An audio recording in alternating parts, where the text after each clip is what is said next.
हरे कृष्णा। तो पिछला ऑडियो में हम लोग डिस्कस किया था कि मानव सभ्यता के बारे में, कि असली हम प्रगति में जा रहे हैं या हम पीछे जा रहे हैं। तो इसमें हमने देखा कि जो मॉडर्न साइंस है वो कहते हैं कि हम लोग प्रगति में हैं। पहले बंदर था तो बंदर से आदि मानव से अभी मानव का सभ्यता जो है बहुत अच्छा है। लेकिन वास्तव हम देखेंगे शास्त्र के अनुसार जो क्वालिटी है लाइफ की, एक्चुअली वो क्षीण होते जा रहे हैं। ये जो सो कॉल्ड डार्विन थियरी है ये सच नहीं है जो प्रगति देखने का, क्योंकि एक इल्यूजन है।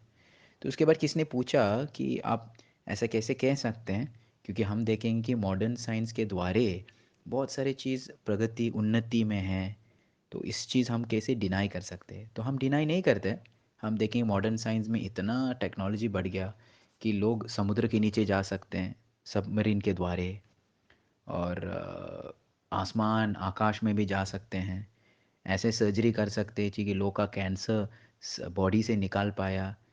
बिना बॉडी ज़्यादा खट के भी लेज़र यूज़ करके भी निकाल सकते हैं।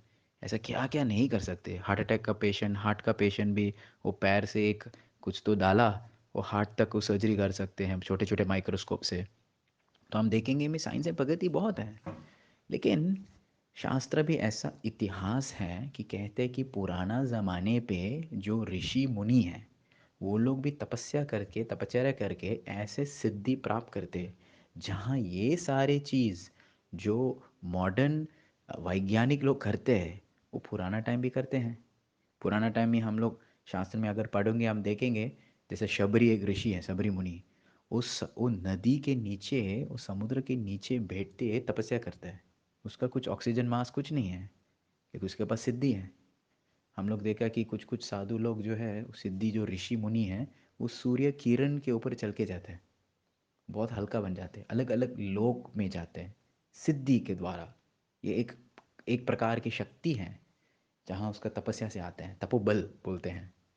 तो शिला प्रभुपाद एक बार कहते हैं कि मॉडर्न साइंस में क्या मतलब एक्चुअल क्रेडिट किया, जो जो चीज़ ऋषि मुनियों अपने तपस्या के कारण एक सूक्ष्म रूप में प्रस्तुत किया, वही चीज़ वैज्ञानिक लोग उनको भी तपस्या किया, बहुत रिसर्च किया, बहुत रिसर्च तपस्या। हाँ, रिसर्च टाइम पैसा मेहनत बुद्धि लगा के उनको भी कुछ किया। लेकिन इसका कुछ अलग नहीं, ना कुछ फर्क नहीं, ना कुछ नया नहीं है। और ख़ास करके जितना भी हम करेंगे, ये जन्म मृत्यु जरा व्याधि जो है, birth death old age and disease, है ना, जन्म मृत्यु मरण बुढ़ापा और रोग जो है, ये हमको सॉल्व नहीं कर पाया। कितना भी मेडिकल एडवांसमेंट, कितना भी बड़े बड़े लेज़र्स हैं, बड़े बड़े ये हैं, ये चीज़ सॉल्व नहीं कर सकते। उसको जस्ट अवॉइड कर सकते, चेंज कर सकते, कट कर सकते, निकाल सकते, ऐड कर सकते, लेकिन ये नहीं चेंज होते। और ख़ास करके लोग भी ये सब करने के बाद उसका जीवन का उद्देश्य क्या? खाओ पियो एंजॉय करना, जो चीज़ जानवर लोग भी करते हैं। तो मतलब समझो किसी को 20 साल का उम्र में कुछ दिक्कत आया कि उसको शायद मरने वाले, तो मेडिकल साइंस के द्वारे में उसको उम्र जो है, आयु जो है लंबा हो गया, सर्जरी करके वो जिएंगे अभी और 20 साल। लेकिन और 20 साल में क्या विशेष करने वाले वो? वही चीज़ है, खाने का पीने का ऐश करने का। सो शास्त्र ऐसा कहते हैं कि हमारा जीवन जो है क्वांटिटी के ऊपर नहीं है, क्वालिटी है। क्वांटिटी अगर हम देखेंगे तो वृक्षों जो है, जो पेड़ है पौधे हैं, वो जो कभी कभी 100 साल 200 साल 300 साल भी हैं, झाड़ हैं ऐसा।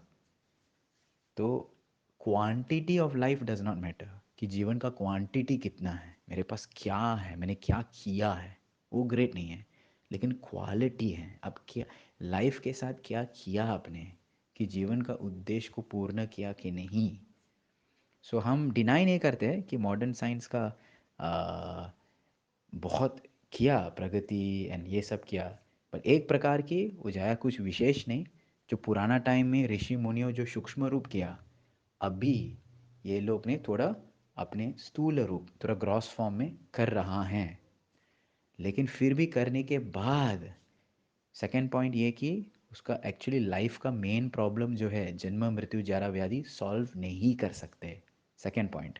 और थर्ड पॉइंट ये कि उनको जितना भी करेंगे उसका अल्टीमेट उद्देश्य क्या है? एन्जॉय करने का। जिस जिसमें जानवर लोग भी करते हैं, कुछ नया कुछ विशेष नहीं है, इसका हायर सोच नहीं है। सो हम लोग भी मॉडर्न साइंस का इस्तेमाल करते हैं, आया है कुछ मॉडर्न इन्वेंशन है जैसे सर्जरी है, ये है, हम लोग भी यूज़ करते हैं। बट हमारा मेन उद्देश्य क्या है? कि जीवन को सफल करना। सो रेल प्रगति, रेल उन्नति, अगर कोई पूछेंगे व्हाट इज़ रेल एडवांसमेंट, ऐसा एडवांसमेंट जहाँ आप वापस पीछे पीछे हट ना जाए। तो कितना भी इस जन्म में हम एडवांस होते हैं, लेकिन जैसे मर जाते पुनः जन्म लेंगे, वापस जितना भी हमने किया सब ज़ीरो हो जाते, वापस हमको स्टार्ट करना ही पड़ेगा। तो ये एडवांसमेंट नहीं कहते। एडवांसमेंट मतलब ऐसा है कि ये जन्म अंत होने के बाद वापस जन्म नहीं लेने का, मतलब ये एडवांसमेंट है, सही एडवांसमेंट है। ये जीवन जो है, लाइफ जो है अंतिम होना चाहिए, लास्ट होना चाहिए, मरने के बाद और दूसरा जन्म नहीं लेने का, मतलब यही एडवांसमेंट है। लेकिन जितना भी चीज़ आपने किया, लेकिन मरने के बाद दूसरा जन्म मिला, तो ये एडवांसमेंट नहीं है। पुनः पुनश्चर्विता चर्वनानम, वापस वही चीज़। पुनरपि जननम पुनरपि मरणम पुनरपि जननी जठरे शयनम। आदि शंकराचार्य कहते हैं पुनः पुनः वापस वापस वही चीज़ कर रहे हैं। तो ये एडवांसमेंट प्रगति नहीं है। तो असल प्रगति क्या है? असल प्रगति, असल उन्नति ये कि इस जन्म को ख़त्म करने के बाद हम भगवत धाम जाएंगे, भगवान का सेवा बन जाते, जिसमें हमारा जीवन जो है नित्य है, शाश्वत है, इटर्नल। और जो ये अनित्य संसार जो है, इसमें एक्चुअल प्रगति नहीं होते। हरे कृष्ण।